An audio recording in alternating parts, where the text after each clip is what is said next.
হুজুর আমার পেটের পীড়া এবং পেটের ব্যথা অনেক ডাক্তার দেখানোর পরেও কমে না, এক্ষেত্রে আমার জন্য কোনো পরামর্শ আছে কিনা? প্রিয় ভাইয়েরা, আমরা নবী করিম সাল্লাল্লাহু আলাইহি ওয়াসাল্লামের অনন্য একটা আমল হাদিস থেকে পাই।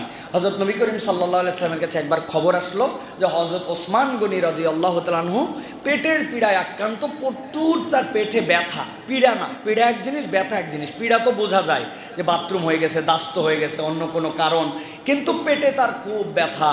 হযরত রাসূলুল্লাহ সাল্লাল্লাহু আলাইহি সাল্লাম বললেন, ওসমান একটা আমল করো, আল্লাহ চাহে তো তোমার এই পেটের পীড়া দূর হয়ে যাবে। তিনি বললেন, যে জায়গায় ব্যথা ওই জায়গায় হাত রাখো, হাত রেখে বলো বিসমিল্লাহ।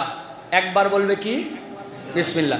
এরপরে তিনি শিখালেন, আউযু বিল্লাহি ওয়া কুদরাতিহি মিন শাররি মা আজিদু ওয়া উহাজিরু।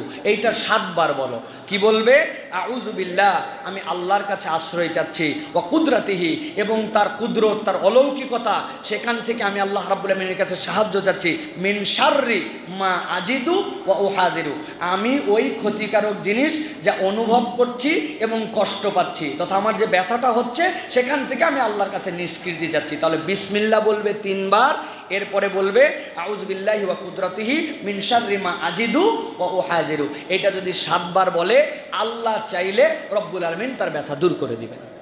যে কোনো ব্যথার ক্ষেত্রে আপনি আমল করতে পারেন। এখন আপনার বাচ্চা এটা পড়তে জানে না, কেউ আপনার কাছে ব্যথার জন্য ট্রিটমেন্ট নিতে আসছে, তখন একটু ভাষাটা পরিবর্তন করতে হবে।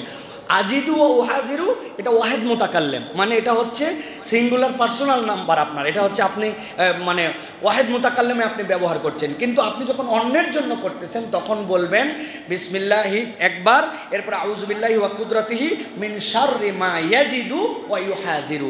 সে যে ব্যথা পাচ্ছে এবং অনুভব করছে, আল্লাহ তুমি এটা তার ভালো করে দাও। এই দোয়াগুলো আমাদের শেখা দরকার। একবার বলেন তো আমার সাথে, বিসমিল্লাহ, আউযু বিল্লাহি ওয়া কুদরাতিহি মিন শাররি মা আজিদু ওয়া উহাজিরু।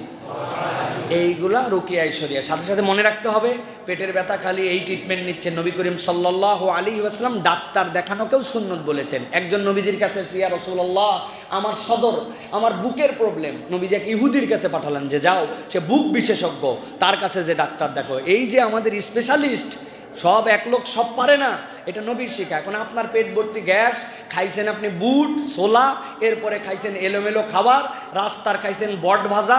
বট ভাজা হেভি টেস্ট না? একবার যদি বট কেমনে তৈরি করে দেখতেন, জিন্দগিতে আর খাইতেন না, কিন্তু খাইতে খুব মজা লাগে। যত এই যে গোলগোলাটার নাম কি ভাই? ফুচকা নাকি? এই গোলটার নাম কি? ভাঙ্গে যে ভিতরে ঢুকায় দেয়, ফুচকার পানি।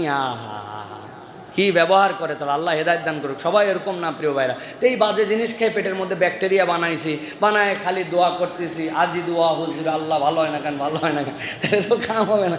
আপনার ডাক্তার দেখাতে হবে, বাজে খাদ্যাভ্যাস ত্যাগ করতে হবে এবং আপনাকে সাথে সাথে আমল করতে হবে। আল্লাহ রাব্বুল আমিন আমাদেরকে তৌফিক দান করুক।